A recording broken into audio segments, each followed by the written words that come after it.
We are back again on my island of Chunk, and if you're new here, this is possibly one of the hardest Animal Crossing decorating challenges ever to exist. I am attempting to turn each one of these tiles into a brand new Animal Crossing theme, and this week I'm trying some of my favourite ever Animal Crossing themes. If you want to see the previous episodes, I've linked them in the description below. Whilst you're down there, be sure to let me know what your favourite Animal Crossing theme is, but without further ado, let's get to the decorating. The first theme we're trying today is one that I have done not one, but 2 islands of. That's how much I love this theme. This is coastal, and be prepared for a lot of blue and white and fish. So here is the chunk. As you can see, I've already put down my in-game path. I'm going to overlay my custom designs over the top. I kind of like how that is working for me on this challenge because it helps me kind of figure out what chunks I've done, which ones I haven't, so it is useful from that point of view. And also I thought that this one would be a good one to do coastal town on because there is obviously a river mouth here, so I'm going to use that to my best ability for this. So I thought maybe have like a little canal moment and a bridge going over the top here. For coastal, one of my favorite kind of color tones is to stick with like the gray kind of stone colored. So I have gone for that stone bridge, and I'm gonna kind of feed my path into this from the town chunk, which is just to the left of this one. So hopefully, fingers crossed, it will feel a little bit cohesive and a little bit like a town. She says. I really hope so. But I've used the tarmac design. I'm not gonna lie, it did take me like a few iterations to decide how exactly I wanted all of the paths to fit and kind of flow. It is quite a bit of a challenge because something I have planned is quite big, so I want to make sure I have enough space between the fence and also the kind of bridge area to do what I want to do. But you will see what I'm talking about in just a moment. So this is the other path that I'm kind of mixing in. We've got the tarmac and then this nice little cobblestone, which I actually think I did use for my second coastal town of Primrose, and it's a gorgeous kind of design. Here you can see I've kind of put down all the designs now. I had enough of showing you the path, so we're going to get to work on this kind of bigger project, which I've kind of steered away from most of my chunks because I was worried about space. But there's this one, I was like, I'm going to give it a go. So we're going to do a fake building using some storefronts. So I did just put down a bit of that path just in case you can see it from above. And yes, I did have a bit of difficulty trying to figure out where the storefronts are. Not embarrassing at all, but I can show you all of the kind of mistakes that I make along the way. And then because of the position of the storefront, we have a little bit of space as to kind of put some items to just feel like a little bit lived in and like a little bit of a balcony. But you do have to kind of think about when you're doing this, how you need to be able to place the items down. So yes, I do have to kind of build up a cliff, tear it down, which maybe I should have thought about before I spent ages putting all the path down, but it is what it is. And I'm mixing in a retro transportation stop as well because I like the colour of the blue. So I think it kind of works nicely with the blue and the white of the storefronts. Mixing and matching storefront colour is a fun thing to do. Cue me struggling again with the storefront designs. It's not good. It's not good. I don't know why. I would have thought that after 5 years I would know how to put things down in tight spaces correctly. Apparently not. But hey, it is what it is. And we have a little light on top of the barrel. Obviously we're gonna have barrels, but for coastal town, because everything is a bit more blue and white, I feel like the pirate barrels fit just a little bit better. I wasn't a fan of the oh my god, what they called fishing rods there. So I did put a stack of fish, which in hindsight, if you're living there, you probably don't want to have lots of smelly fish out on your balcony. But hey, it is what it is. They're all nice. Hopefully they don't smell too bad. At this point, I was trying to kind of add in some bits around the storefronts and it was coming together, but the path still wasn't kind of speaking to me all that well. So because of there's like one little tiny strip of tarmac there, it just was a bit off, but I kind of put up with it for now. But we did change it later, which you may just notice, and I think it definitely helped with this space. I was a little bit unsure because as you can see, we've got a few different themes kind of merging into one point in this corner. So I was trying to work out the best way to decorate this without just chucking topiaries down everywhere, which was a very strong temptation of mine. And then this is over on the right. So I was really tempted to just make it like one kind of building, but then I thought, why not? Let's try and make like a little rooftop bit, like a area where they could sit and enjoy. I also wanted to get the lighthouse in somewhere, and I know the lighthouses probably don't go on top of rooftops, but I quite like the way that it looks here, and I didn't really have anywhere else to put it. Simple panels are really helping out here, just to give in some blue and white, and I just thought it would be nice to mix up, not just have lots of storefronts everywhere, just to make it like a little bit more interesting. So hopefully that has helped. And then up here we've got the bistro table, as I say, somewhere to relax. And then weirdly, maybe my island is lagging or lots already, but the lighthouse took forever to spawn in. So yeah, I have definitely noticed a bit of island lag here and there. This island isn't on my Switch 2, so maybe it's just a sign that maybe this Switch is kind of ready to give up. I mean, it's been a few years now, so maybe I just need to tone down my decorating a little bit, but we are getting nearer the end now, so there is a lot of items on this island, and there is a lot of items on either chunk, so maybe that is something to do it as well. Here is my second struggle of the day. I decided that I wanted to add in some steel fences along here, along the back. No, I just had to kind of redo everything, take it down, get them in the right position. I thought I could do it. I was trying to be lazy and it didn't work. So I had to kind of pick everything up again, put it all back down, and then here you go. You're not really going to be able to walk across here like that easily. It is going to be a little bit tight, but hopefully it will look good. You don't need to walk anywhere anyway, you just need to be able to run back and forth over the bridge. That's the funnest thing, right? And then obviously this is a coastal town, so if you're doing a coastal town, lots and lots of fish items. Basically, that's the biggest tip I can give you. Everything blue and white, I love it. I love the colours together, it's just so beautiful, and it's one of the kind of colour themes when you're going with blue and white that I feel like it doesn't matter if you have lots of different shades, because they kind of all work really nicely together because they're all cool toned, which is kind of nice. And then this section down here is going to be our fish market, if you hadn't already guessed. This custom design for the stalls is so cute. I have saved it on my Pinterest, where I have a lot of custom designs saved. So if you ever see a custom design and think, oh, I wonder what that was, definitely go and check out my Pinterest, because it probably is there somewhere. So definitely be sure to check that out. Fish markets are a fun thing to decorate. I don't know why. I've probably made about 20, maybe that's a slight exaggeration, but I've made a lot of fish markets in my time. And here is the giant ocean fish.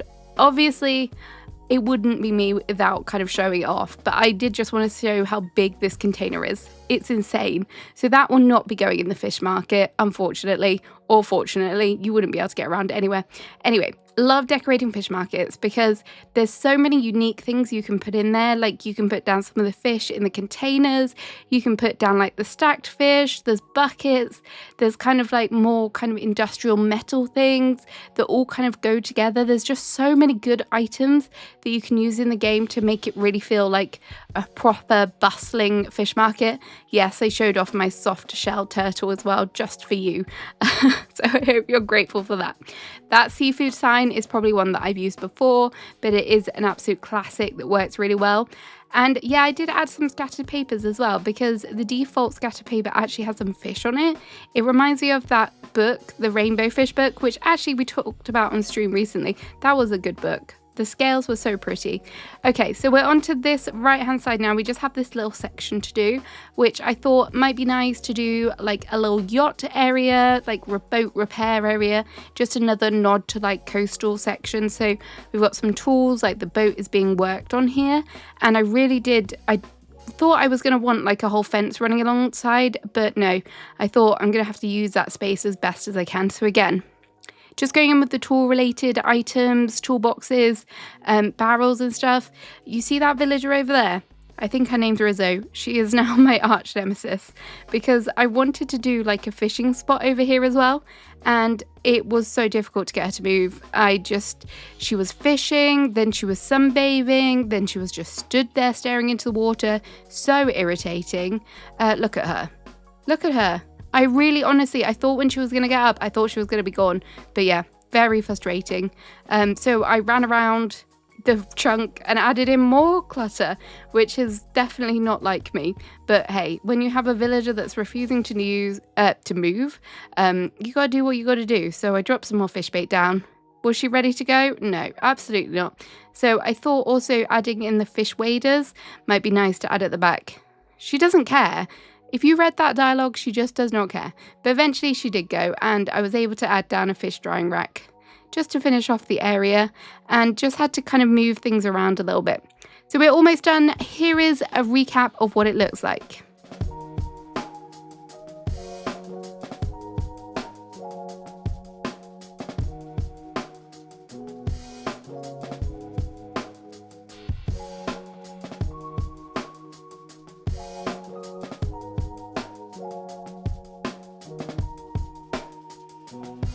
So my next favourite theme is probably one that is probably most quintessential when you think of Animal Crossing decorating, and it is cottagecore. So for this one, I wanted to go the very traditional cottagecore. Now, traditional cottagecore to me is like dark browns and dark woods and kind of like anything that's a little bit more rustic. So for this, obviously the dirt path fits wonderfully here. And as you can probably see, I do have my villager home in here because I am starting to panic about all of the homes that I have left to place. So I thought this will be a good spot to use this and kind of customize that house. And then I have decided, I was thinking about what kind of builds to do, and I was like, oh, cottagecore, what do I think about when I think of cottagecore? And one of the main things I think about is like washing lines and stuff like that. That's very quintessential cottagecore to me. However, the chunk next door has that, so I can't do that. So I had to kind of stir my brain a bit and think about what I could do. One of my favorite things that I did like way back years and years ago was a little lavender farm. So I'm going to have a little lavender farm here, and then as we progress through the chunks, I'm going to kind of do some little things that make me think of cottagecore and things that are the reason why I fell in love with this theme in the first place. So for the lavender farm, I've just gone in with the dirt lines and then just purple hyacinths over the top. It's so effective and it looks stunning as well. So it's really nice to have like that pop of color in here, which goes really nicely with all of the wood. So just barrels, obviously barrels are one of my favorite items, so any excuse to use them, I'm here for it. The stacked bags, we didn't have them in 1.0 and we didn't have the wooden boxes, but I'm trying to keep it as kind of samey to 1.0 as I would have done it. But yeah, there's a few little changes here and there, so a few improvements, shall we say. I decided to switch out the candles because they were a bit of a rogue choice, and instead we've got the watering can just to make it feel more like a farm. And another one of the builds that I remember doing this on my first ever island, and sometimes if I'm still scrolling through Pinterest, I actually see the build where I did on there, which is wild. But this is going to be a little apiary. I love the beehive items in the game, and again, it's another thing that makes me really think of cottagecore. That beehive section was really nice. This is so small that I'm just going to kind of make it like a mini area. Again, we've got a barrel, and for this I love to include like the models. I know some people don't like the models, and in fact I think I spoke about this in last week's videos maybe, when we did the swamp section, but I think they're just a nice thing to have in the build irrespective of the little models, so I'm just going to kind of ignore that.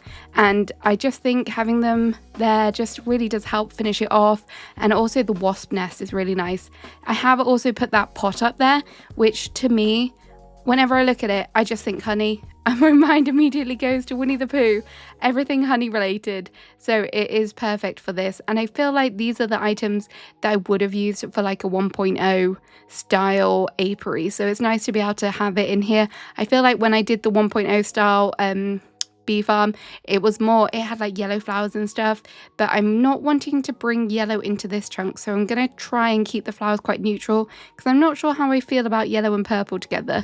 So if we stick with the neutral flowers, hopefully things will be a bit more cohesive. So just trying to make things look a little bit more natural around here. Another thing which makes me think of cottagecore so much is these lacy blankets. I have definitely used this blanket in the past. I found it on my Pinterest again and I was like, yeah, that's that's got to be used. That's got to be used for cottagecore. So there it is. The rocking chair is another must. It's a great combo, especially this little table, which, yeah, we didn't have that in 1.0, but it's a nice little combination of the table. That kettle, I've used it so many times. That hat, I've used it so many times. I hate to imagine how many times I've used that in all of my builds. It's a little bit wild when you think about it. I just have go-to items, and for me, I will never get tired of those go-to items. Yeah, over the years, I've kind of used newer things like the standees.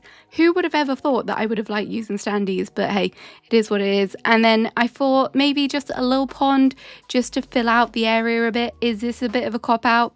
Yes, potentially. But I do like having little baby ponds, like little duck ponds for cottagecore. It's not necessarily something that is just cottagecore. You can have these on any island. So they are a good little filler if you are struggling to know what to put in an area, or you just want somewhere that's not like a picnic blanket, because you can still have like little seating areas, use some benches and things around here, and all you need to do really just to make it into a duck pond is add down a little puddle design and obviously some ducks. I didn't quite have room to put like a little thing in the middle. I probably could have done, but sometimes it's not worth the hassle, so I didn't do that for this one. I like having little breakups of the water sometimes, especially if you're doing like a big water terraformed area. It does help. I did forget to use the mum cushions, and I also did forget that I should be using more log stakes. Log stakes were another kind of go-to item for cottagecore for me, and the log furniture in general was also a good go-to, particularly when we didn't have as many options. So I just thought I'll pop this down here. I could have gone with a park bench, but I do like the fact about the log bench that you can add a little cushion on top. I think that's so cute, and it helps kind of tie in the custom designs that you're using in a chunk. So we've got the tablecloth design and then that one over there, and then the final little section I wanted to do is kind of a little sewing area. Now, if we're not doing washing lines, I think sewing areas are another great way to kind of get a cottagecore look on your island, because there's so many little items that are just so cutesy and quaint and really lovely. So I thought this would be a nice little way to do it. To divide the area, I decided to add in a storefront. Don't know where the storefront is fronting of, but it's here and it's there, and I do like the combination of the storefront, the curtain partition, and that barrel. And then I decided to use this big table.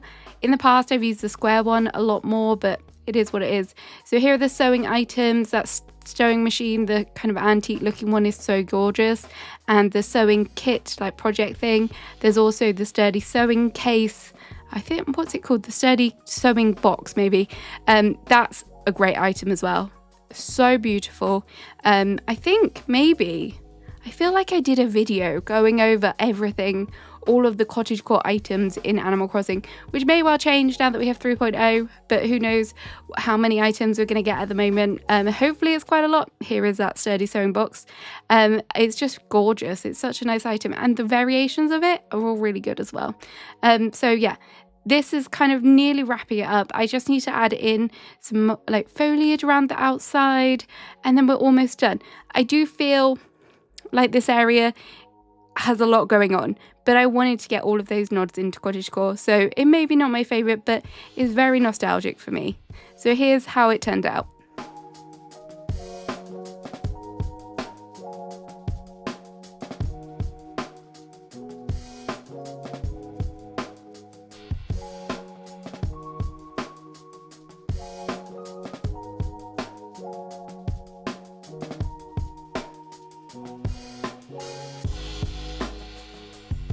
And the final theme I wanted to cover today is Meadowcore, which some people might not be familiar with, but it's kind of quite similar to Springcore. You're thinking lots more flowers and almost like a light cottagecore.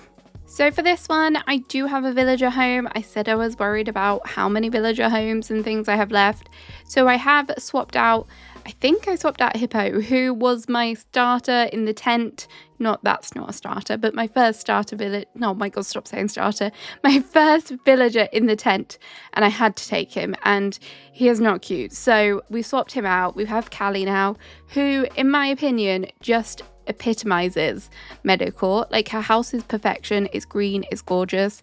Now, I could have copped out and just done a whole big flower field, and I'm still kind of just doing a whole big flower field, but I thought I would make it a little bit prettier. So we've got this kind of path section in the middle where we can get like a nice little feature going on and add some good bits around it, so it's not just a whole chunk filled with flowers. As much as I would love to do that, and as pretty as that probably would look, I'm not going to do it. So I'm going to have some fencing just to kind of separate out the areas. I did try the vertical fence boards because I think they're very kind of fitting for this theme. However, it didn't really look right. And I also wanted to try using this pergola as well. I do switch it out because it actually just encroached on the area too much, so I did switch that out later as well. And I thought some windmills might be nice back here. They're going proper hard because this video is sped up, so yeah, they look like they're going like 500 miles an hour, which is quite funny. I'm just dropping in some bigger items now because I was a little bit confused as to how I wanted to go about with this one. Normally I kind of break the chunks down and do them in little sections, but for this, I wanted to get the bigger items in first of all. So I decided to go for a wishing well in the center. So I'm just going to add some little good bits around the outside. So some flowers, a bush, a wheat field, of course. There is going to be quite a few wheat fields in this one, so hopefully it will look good. It will still have enough flowers in there. The cruiser bike is just a staple, and obviously that white brim straw hat, which I just gushed over in the last chunk. But hey, it's here, it's looking beautiful. And then because it is a wishing well, I thought I'll drop some bells around as well, just to make it look a little bit cuter. I did struggle to know what to put at the back there, but I went with the recycled paper bundle, which is a lovely item. So for the actual flower field itself, I am just going to go in with white flowers, some green mums, and also some wheat fields, and then some other things. So I'm going to try and get some bushes in here, and also maybe some butterflies. There's a couple butterflies that I like to use more than others, particularly this paper. I think it's the paper white one, and also the common butterfly, because one's a lot bigger and then the other one's like a little baby butterfly, so it's nice to have the contrast with them. I did struggle a little bit with kind of wondering where I was going to put the other things, as I didn't just want it to be flowers. Like, I wanted it to have some interesting things in here just to mix it up a little bit. So trying to get that placement right is quite hard, because I could have just ended up with like a line of wheat fields, which wouldn't have looked good. So you really do have to stagger your placement. Also, when it comes to placing down the flowers, I think it's quite important. I mean, you could have just a flower field with just all one colour and that looks amazing. But if you wanted to mix them up, then kind of mixing them up is quite important to kind of get that nice look. So for this, I kind of dot around, make sure that I don't have two of the same ones next to each other where possible. This is harder to do if you use like 3 flowers. I kind of forgot about the mums in my last build, but having 4 flowers, I feel like you can do this quite easily. You get like a good mixture and it looks really nice and pretty and kind of interesting. These are my go-to flowers, I would say. Maybe not so much the green mums, but I do love this flower combination. The tulip, the mums, the cosmos, and the hyacinths. I'm not such a fan of, I don't know if we've ever really talked about what flowers I'm a fan of, apart from like on stream, but I'm not really a fan of the lilies and the windflowers, particularly the white versions, because they kind of have a different colour to them, I feel. Obviously, the cosmos and the hyacinths aren't as white as the mums and the tulips, but I feel like they still kind of go together. But the windflowers, they're very kind of almost like light blue lilac-y, so they really don't go most of the time with the kind of flower combinations that I want. And the lilies, I'm just not a fan of them. I'm just not a fan of them. I could probably have mixed in some lily of the valleys, but I don't have any of them, so we're not going to try that. So that is the combination of the flowers. My little flower rant over and done with. Let me know what your favourite flower is. I think cosmos are definitely mine, but I think there are some good contenders. Would I like to see like a nice refresh of some of the flowers for a future game? Yes, I would. I definitely would. I think they're like a staple of when it comes to island decorating, so it would be important that they did that. So for Callie's actual house, as you can see, we have the little kind of lead up here. I've got this little blanket, which I did use in the festival section, which is kind of why I went for this color palette, because I'm trying to reuse some custom designs. I did forget to custom design that table, so we did switch that out. That's an in-game pattern. So I'm grateful for that.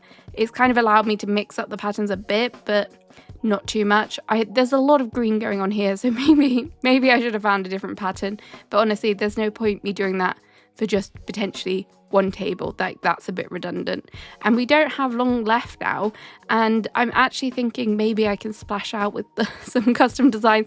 I'm gonna treat myself with some new custom designs for the next kind of 4 chunks, which is good because I have fairy core upcoming. So I think that's quite hard to achieve with the designs I've got. So I'm definitely going to have to invest in some good fairy core designs.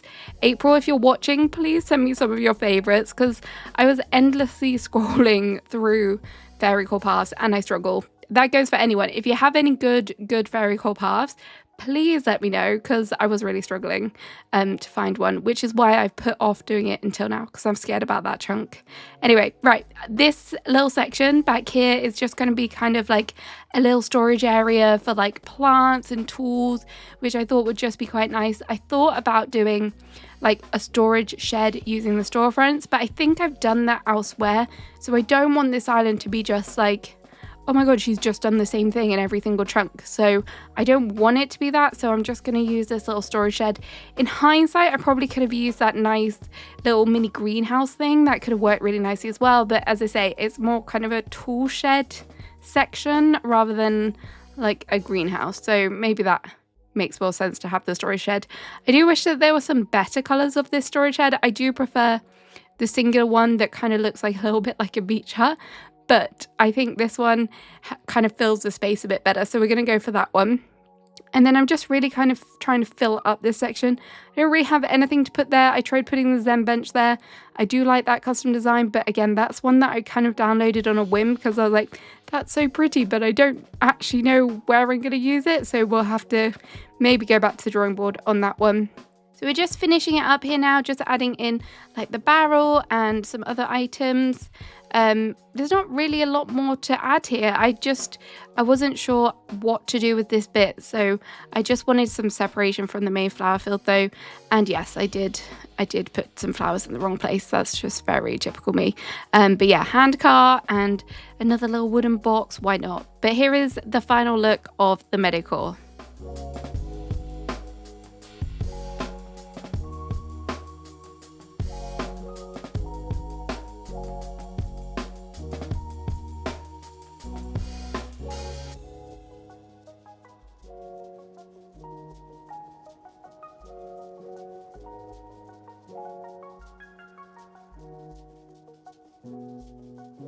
So there we have it. We officially only have 5 more chunks left. One of them I have already done and it's a little bit interesting. But yes, very excited. The main 4 ones on the right hand side were still left to do. So I'm excited. The end is near. Will we get it done before 3.0? Let me know what you think. Will I do it? Have a great rest of your day and I'll see you again soon. Bye bye.